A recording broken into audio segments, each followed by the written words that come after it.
بیت المقدس والی ہے ہی نہیں، یہ مسجد اقصیٰ سے کوئی تعلق مسلمانوں کا نہیں ہے۔ یہ بات جرأت کے ساتھ آج کراچی میں رہنے والا ایک شخص کہہ رہا ہے، اس کے ٹیپس کے ذریعے سے۔ یہی عین وقت ہے جب کہ مسجد اقصیٰ کو منہدم کرنے کا معاملہ جو ہے یوں سمجھیے کہ اب سالوں کی بات نہیں، شاید مہینوں اور ہفتوں کی بات ہے، کہ جو بھی زمانے کے ذرائع ابلاغ ہوں انہیں بھرپور استعمال کرو۔ ہاں ان میں جو شے حرام ہو اسے کاٹ دو، باقی یہ کہ اگر اسے استعمال نہیں کرو گے تو اپنے پاؤں پر کلہاڑی مارو گے۔ باطل ان ذرائع ابلاغ کو استعمال کرے گا اور تم استعمال نہیں کرو گے، مار کھاؤ گے۔ اپنے ساتھ جو ہے ہم تو ڈوبیں گے صنم، تم کو بھی لے ڈوبیں گے، اپنے ساتھ اس حق کو بھی لے ڈوبو گے کہ جس کو تم استعمال نہیں کر رہے، جس کے لیے زمانے کے اندر جو بھی چیزیں ایجاد ہو چکی ہیں ان کو استعمال کرو۔ اقترب للناس حسابهم وهم فی غفلۃ معرضون، لوگوں کے لیے ان کے حساب کا وقت قریب آ چکا ہے لیکن وہ غفلت میں اعراض کیے جا رہے ہیں، انہیں احساس ہی نہیں ہو رہا۔ اقترب للناس حسابهم، لوگوں کا حساب، محاسبے کا وقت قریب آ چکا ہے۔ وهم فی غفلۃ معرضون، وہ غفلت میں اعراض کیے جا رہے ہیں، سننے کو تیار نہیں، قبول کرنے کو تیار نہیں، توجہ کرنے کو تیار نہیں۔ اقترب للناس حسابهم وهم فی غفلۃ معرضون، لوگوں کے لیے ان کے حساب کا وقت قریب آ چکا ہے لیکن وہ غفلت میں اعراض کیے جا رہے ہیں، انہیں احساس ہی نہیں ہو رہا۔ اقترب للناس حسابهم، لوگوں کا حساب، محاسبے کا وقت قریب آ چکا ہے۔ وهم فی غفلۃ معرضون، وہ غفلت میں اعراض کیے جا رہے ہیں، سننے کو تیار نہیں، قبول کرنے کو تیار نہیں، توجہ کرنے کو تیار نہیں۔ ما یاتیہم من ذکر من ربہم محدث الا استمعوہ وہم یلعبون، نہیں آتی ان کے پاس کوئی یاد دہانی، کوئی نصیحت ان کے رب کی طرف سے، محدث نئی، یعنی قرآن جب نازل ہو رہا تھا تو رفتہ رفتہ تھوڑا تھوڑا نازل ہو رہا تھا، جو بھی نئی آیات اتر رہی ہیں ان کو یہاں محدث کہا گیا ہے کہ ایک ذکر کے بعد ایک یاد دہانی کے بعد ایک نصیحت کے بعد دوسری یاد دہانی، دوسری نصیحت، ایک صورت کے بعد دوسری صورت آ رہی ہے، پے بپے آ رہی ہے، لیکن ان کا یہ حال ہے الا استمعوا وهم یلعبون، سنتے تو ہیں لیکن کھیلتے ہوئے، ہنسی ٹھٹے، سنجیدگی سے غور نہیں کرتے، سوچ بچار نہیں کرتے، استہزاء کرتے ہیں، تمسخر کرتے ہیں۔ لاہیۃ قلوبہم، ان کے دل جو ہے لہو میں، غفلت میں، عیش پرستی کے اندر بالکل گم ہو چکے ہیں۔ واسروا النجویٰ، اور وہ علیحدگی میں جا کر خفیہ ایک دوسرے سے باتیں بھی کرتے ہیں۔ الذین ظلموا، یہ ظالم لوگ، هل ھذا الا بشر مثلکم، یہ شخص آخر کیا ہے سوائے تمہارے جیسے انسان کے، تم ہی جیسا انسان ہے نا۔ افتاتون السحر وانتم تبصرون، تو کیا تم ایک جادو کو قبول کرنے والے ہو جبکہ تم دیکھ رہے ہو، تمہاری آنکھیں کھلی ہوئی ہیں۔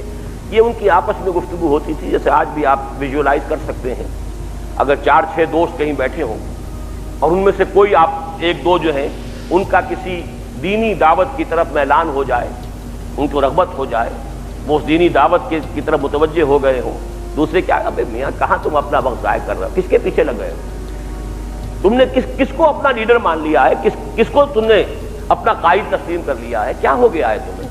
بالکل اس طریقے سے وہ آپس میں گفتگو کرتے تھے۔ ظاہر بات ہے کہ مکے میں جب حضور صلی اللہ علیہ وسلم کی بات لوگوں کے کانوں تک پہنچتی تھی تو سب تو ایک طرح کے کٹھور لوگ تو نہیں تھے، ایسے بھی تھے جن کے دل پتھر ہو چکے تھے، ایسے بھی تھے کہ جن میں کچھ نہ کچھ ابھی زندگی کے آثار تھے، جن پر وہ بات اثر کرنے لگتی تھی تو دوسرے انہیں جو ہے وہ پھر روکتے تھے۔ هل ھذا الا بشر مثلکم، ارے بھائی تم جیسا انسان ہے، کیوں مان رہے ہو اس کی بات؟ آخر وہی دو ہاتھ جس کے بھی ہیں، وہی دو آنکھیں ہیں، وہی دو کان ہیں، وہی دو پاؤں ہیں، اسی طرح کھاتا پیتا ہے، اسی طرح چلتا ہے بازاروں میں، کل تک تو کاروبار کر رہا تھا، قافلے لے کر جاتا تھا، شام کی طرف واپس آتا تھا، اب اچانک جو ہے وہ نبی بن بیٹھا ہے اور وہ کہتا ہے کہ میرے پاس وحی آ رہی ہے۔ هل ھذا الا بشر مثلکم افتاتون السحر وانتم تبصرون، دیکھتے بھالتے جانتے ہوئے تم جادو کے اندر نہ پھنسو، جادو کے جال میں نہ آؤ، یعنی جادو ضرور ہے اس کے پاس، اس کے کلام میں کچھ شیرینی ہے، وہ جو کلام پیش کر رہا ہے اس میں تاثیر ہے، وہ دلوں کو برماتا ہوا جو ہے اندر داخل ہو جاتا ہے، لیکن یہ کہ ہے یہ جادو۔ افتاتون السحر وانتم تبصرون، تو انہوں نے ایک دوسرے کو ملامت اس انداز سے، حالانکہ خبر دینے والا خبر دے رہا ہے کہ تمہارے حساب کی گھڑی قریب آن لگی۔ اسی سورہ مبارکہ کی آخری حصے میں پھر یہ 2 آیات آئی ہیں۔ حتی اذا فتحت یاجوج و ماجوج وهم من کل حدب ینسلون. یہ یاجوج و ماجوج کا معاملہ بھی قرب قیامت کی علامات میں سے ایک ہے جو حضور صلی اللہ علیہ وسلم کی احادیث میں تفصیل سے آیا. اب دیکھیے یہاں نوٹ کیجئے، پورے قرآن میں یاجوج و ماجوج کا صرف 2 جگہ ذکر ہے. سورہ کہف میں ذکر ہے، سورہ انبیاء میں ذکر ہے. بہرحال یہ قرآن کی آیات ہے، قرآن کے الفاظ ہیں، کوئی شخص اس کا انکار نہیں کر سکتا، چاہے وہ کوئی شیخ ہو اور چاہے وہ کوئی سید ہو اور چاہے وہ کوئی مولانا جیراج پوری ہو اور چاہے وہ کوئی سر سید احمد خان ہو. آخر قرآن کو تو وہ بھی مانتے ہیں. یاجوج و ماجوج سے پھر مراد کیا ہے؟ کہیں قرآن میں تفصیل ہے؟ ایسے مقامات تو بالکل ایسے ہیں کہ جہاں پر آ کر ہمیں یہ تسلیم کرنا چاہیے کہ کوئی ہمارے پاس اس کے سوا چارہ نہیں ہے کہ حدیث کی طرف رجوع کرے. جہاں کوئی بات جو ہے قرآن مجید نے صرف اجمالاً بیان کی ہے، وہ جو قرآن میں خود پورے طریقے سے واضح نہیں ہو رہی ہے، اور قرآن مجید کے اندر یہ آیت موجود ہے. ہم نے اے نبی صلی اللہ علیہ وسلم آپ کی طرف یہ ذکر نازل کیا، نحن نزلنا الیک الذکر لتبین للناس ما نزل الیہم، تاکہ آپ واضح کریں لوگوں کے لیے جو کچھ ان کے لیے نازل کیا گیا ہے. یعنی گویا کہ کتاب کے ساتھ معلم کی حیثیت ہے محمد الرسول اللہ صلی اللہ علیہ وسلم. کتاب کے مشکل مقامات کو آپ کو ایک استاد پڑھا رہا ہے، کتاب تو اسی جو بھی آپ متن پڑھ رہے ہیں اسی الف با تا سے لکھی ہوئی عبارت ہے، لیکن یہ کہ اس کے اندر مشکلات ہیں، مشکلات آتی ہیں تو استاد ان کو کھولتا ہے، واضح کرتا ہے، بیان کرتا ہے. بھئی یہ استعارہ ہے، یہ محاورہ ہے، اس کو لفظی معنی میں نہ لو، یہ تو ایک طرح کا ایک ضرب المثل ہے یا استعارہ ہے یا محاورہ ہے. یہ ساری باتیں استاد بتائے گا تو آپ سمجھیں گے. اسی طریقے سے لِتُبَيِّنَ لِلنَّاسِ مَا نُزِّلَ إِلَيْهِمْ، جو کچھ لوگوں کے لیے نازل کیا گیا ہے، اے نبی آپ کا فرض منصبی ہے کہ اسے بیان کریں. اس یاجوج ماجوج کی تفاصیر آپ کو ملے گی تو حدیث کے اندر ملے گی. اس حوالے سے اچھی طرح سمجھ لیجئے کہ حتی اذا فتحت یاجوج و ماجوج وهم من کل حدب ینسلون، جب یاجوج اور ماجوج کھول دیے جائیں گے اور ہر اونچائی سے پھسلتے ہوئے چلے آئیں گے ان کے لشکر کے لشکر، واقترب الوعد الحق، اس وقت وہ سچا وعدہ بالکل قریب آن لگے گا. فَإِذَا هِيَ شَاخِصَةٌ أَبْصَارُ الَّذِينَ كَفَرُوا، اور اس وقت کافروں کی نگاہیں ٹکی رہ جائیں گی کسی ایک جگہ کے اوپر، جیسے کہ کبھی خوف ہوتا ہے انسان پر طاری تو آنکھیں پھٹی کی پھٹی رہ جائیں اور کسی ایک جگہ ٹکٹکی بن جاتی ہے انسان. شاخصۃ، ٹنگی ہوئی ہو جائیں گی آنکھیں ان کی، یعنی گویا کہ کسی ایک طرف نگاہ جو ہے جم گئی ہے، آنکھیں پترا گئی ہیں خوف کی وجہ سے. فَإِذَا هِيَ شَاخِصَةٌ أَبْصَارُ الَّذِينَ كَفَرُوا يَا وَيْلَنَا قَدْ كُنَّا فِي غَفْلَةٍ مِّنْ هَٰذَا بَلْ كُنَّا ظَالِمِينَ. ہائے ہماری شامت وہ کہیں گے ہم تو ان چیزوں سے غافل ہی رہے، غفلت میں پڑے رہے، بلکہ ہم ظالم تھے، ہم نے اپنے اوپر ظلم کیا. ہمیں تو یہ چیزیں بتائی گئی تھی، ہم نے ان کی طرف توجہ نہیں کی. محمد الرسول اللہ نے سارے حقائق کھول دیے تھے، ہم نے ادھر التفات ہی نہیں کیا. حدیثوں کی کتابوں میں کتاب الفتن، کتاب الملاحن، کتاب و اشراط الساعہ، یہ سارے کے سارے پورے ابواب موجود رہے اور ہم نے کبھی ان کو پڑھنے کی کوشش ہی نہیں کی، ہم نے اس کی طرف التفات ہی نہیں کیا.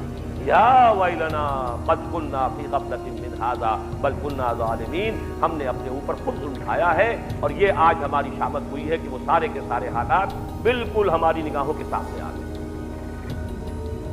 اب آئیے قرآن سب سے زیادہ جس چیز کی خبر دیتا ہے، غور کیجئے، سب سے زیادہ تکرار کے ساتھ آنے والا مضمون قرآن میں کون سا ہے؟ قیامت. مکی صورتوں تو یوں سمجھیے کہ مکی صورتیں 2/3 قرآن بنتی ہیں اور اس کا اگر آپ انالیسس کریں گے تو کم سے کم 2/3 کا 1/3 تو صرف قیامت کے حالات کے اوپر مشتمل ہے. قیامت ایک بہت بڑا واقعہ ہے، بہت بڑا سانحہ ہے کہ جو اس کائنات کے اندر آنے والا ہے. اہم ترین خبر قرآن نے دی ہے قیامت. اور یہ بھی ذہن میں رکھیے کہ موجودہ جو ذہن سائنٹیفک بن گیا تھا کو ذرا یہاں پہ انڈر لائن کر لیجیے، اب نہیں ہے یہ، لیکن بدقسمتی سے عوام جو ہے ابھی تک اس تھا کے اندر پڑے ہوئے ہیں. اس تھا سے مراد یہ ہے کہ ایک دور وہ تھا جبکہ نیوٹونین ایرا جو کہلاتا ہے فزکس کا، سائنس قطعی ہے، اس کے قوانین قطعی ہیں، مادہ اور انرجی 2 علیحدہ چیزیں ہیں، مادہ انڈسٹرکٹیبل ہے، اسے فنا نہیں کیا جا سکتا. یہ تمام چیزیں تھیں. نیوٹن کی فزکس جب شروع ہوئی ہے، یہ لاز آف موشن ہیں، ان کے اندر کہیں کوئی فرق اور تفاوت نہیں آ سکتا. یہ تمام جو قوانین طبیعیہ تھے جو ہم نے پڑھے ہیں FSC کے زمانے میں، ہم نے بھی پڑھے اور آپ سب نے بھی پڑھے ہوں گے، یہ نیوٹن کا دور ہے، اور وہ در حقیقت کہا جاتا ہے کہ جدید طبیعیات کا بابا آدم ہے۔ جب تک اس کی طبیعیات کا دور رہا، کیسے مان لے کہ یہ دنیا ختم ہو جائے؟ تو بڑا محکم نظام ہے، کیسے مان لے ختم ہو جائے؟ میٹر انڈسٹرکٹیبل ہے، اور اتنا بڑا میٹر، یہ کائنات، یہ سارا کا سارا مادہ کہاں فنا ہو جائے گا؟ کیسے ختم ہو جائے گا؟ ہے ہاتھ لما توعدون، جیسے کفار کہا کرتے تھے، قریش کہتے تھے مکے کے، نہیں ہونے والی باتیں نہیں، انہونی بات ہے، انہونی بات ہے، انہونی بات ہے، نہیں ہوتی۔ یہ ساری باتیں جو ہے جدید ذہن کے اندر، سائنٹیفک ذہن میں الجھ گئی تھی، یہیں ٹھوکر کھائی تھے سر سید احمد خان۔ بھائی جن ہمیں نظر نہیں آتے، کیسے مان لیں کہ جنات کا بھی کوئی نظر نہ آنے والی تو ایک شے تو ہم مان سکتے ہیں کہ اللہ ہے، کوئی ایک شے ہے جو نہیں ہمیں نظر آتی، اور کوئی شے ہم نہیں مان سکتے جو نظر نہ آتی۔ جن نظر نہیں آتا ہم نہیں مانتے، روح نظر نہیں آتی ہم نہیں مانتے، فرشتہ نظر نہیں آتا ہم نہیں مانتے۔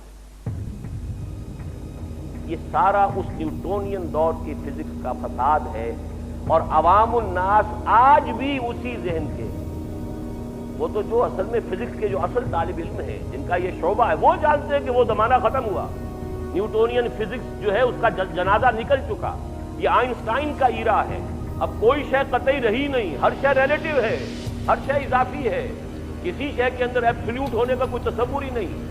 مادہ اور انرجی کی ڈوئلزم جو ہے، سنویت ختم ہو چکی، مادہ انرجی میں کنورٹ ہو جاتا ہے، انرجی مادے میں کنورٹ ہو جاتی ہے، اور مادہ جو ہے انڈسٹرکٹیبل نہیں رہا، زمانہ ہی ختم ہوا، وہ سارا دور ختم ہو چکا۔ لیکن جب تک کہ یہ ابھی تک لوگوں کے ذہنوں میں وہ نیوٹونین ایرا کے اثرات باقی ہیں، قیامت کے بارے میں بھی کوئی یقین نہیں ہے لوگوں کو۔ لیکن سب سے زیادہ زور اور شور کے ساتھ، شد و مد کے ساتھ جو بات قرآن میں بیان ہوتی ہے، وہ قیامت اور بعث بعد الموت۔ اس کے ضمن میں 3 مرتبہ سور کا پھونکا جانا۔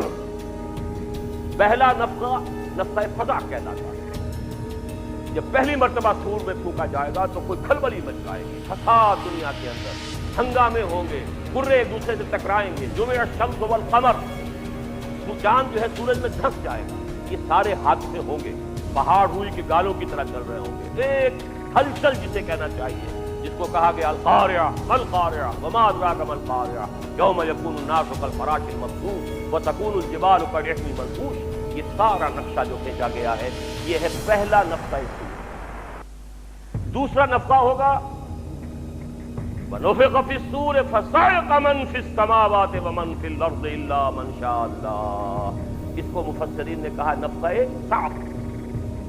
سب بے ہوش ہو کر، مردہ ہو کر گر جائیں گے، اور صرف اہل زمین نہیں، اہل سماوات بھی،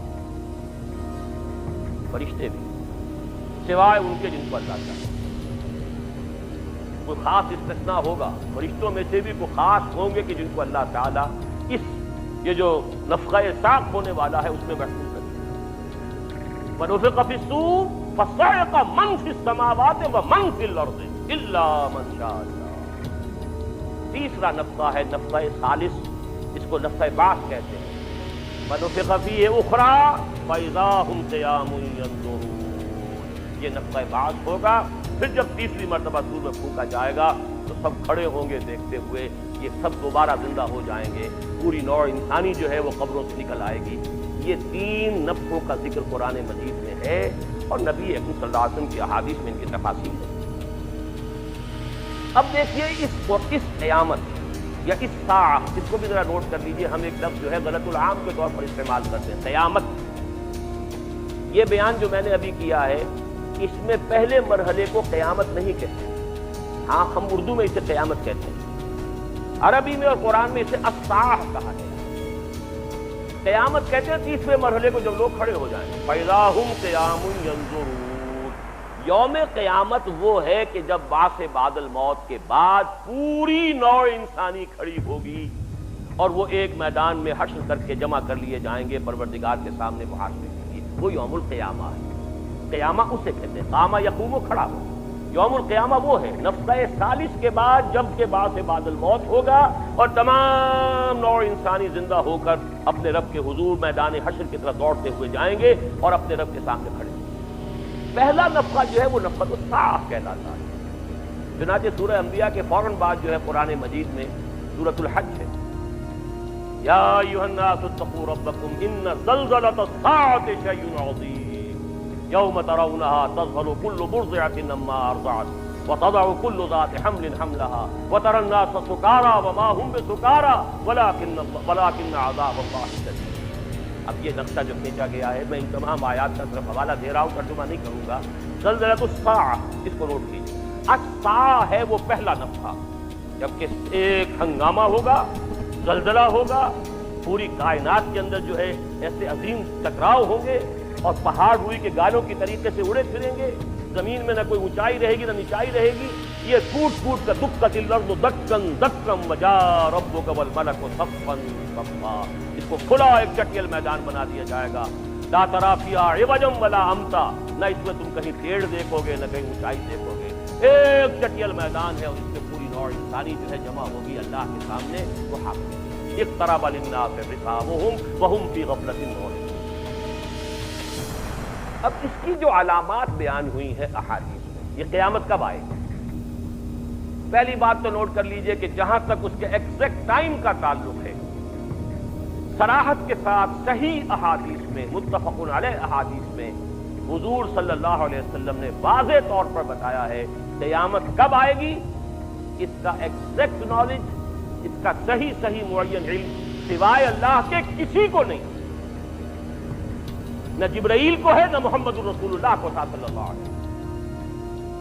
حدیث جبرائیل، اب دیکھیے میں نے فرشتوں میں سے بھی سب سے اونچا فرشتہ جبرائیل کا نام لے دیا ہے اور انسانوں میں سید البشر محمد الرسول اللہ کا نام لے دیا ہے۔ جب ان دونوں کے علم میں نہیں تو اور طاقت صاحب دیگراں کے رسد کسی اور کو کیسے اس کا امکان ہے؟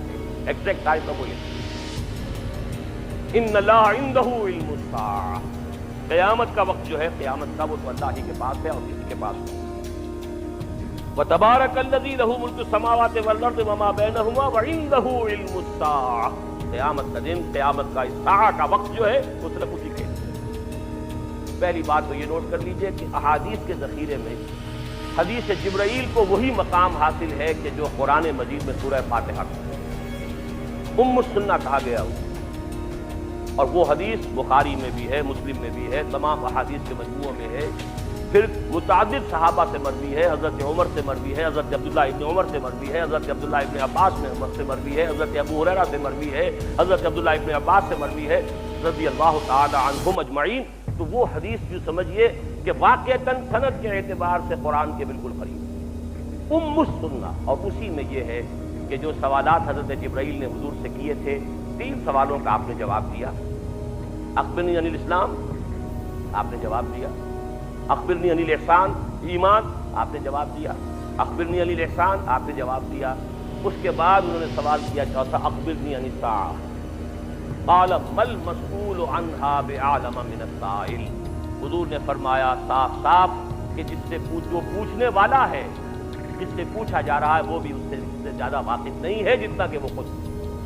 صاف آپ نے اس کا جواب دیا ہے، اور پھر آیت بھی پڑھی ایک روایت کے روح سے، وہی جو میں آپ کو سنا رہا تھا، ان اللہ عندہ علم الساعہ وینزل الغیث ویعلم ما فی الارحام وما تدری نفس ماذا تکسب غدا وما تدری نفس بأی ارض تموت۔ یہ حدیث جو ہے، یہ جو آیت قرآنی ہے، یہ بھی آپ نے حدیث سے پڑھی ہے کہ ان 5 چیزوں کا علم جو ہے اللہ کے سوا کسی کو نہیں۔ یہ سمجھ لیجئے کہ جہاں تک قیامت کے وقوع کا تعلق ہے، اس سے زیادہ شدنی، اس سے زیادہ اٹل، اس سے زیادہ یقینی ہے کوئی نہیں، لیکن جہاں تک اس کے عین وقوع کے وقت کا تعلق ہے، اس کا علم اللہ کے سوا نہیں، البتہ اس کی علامات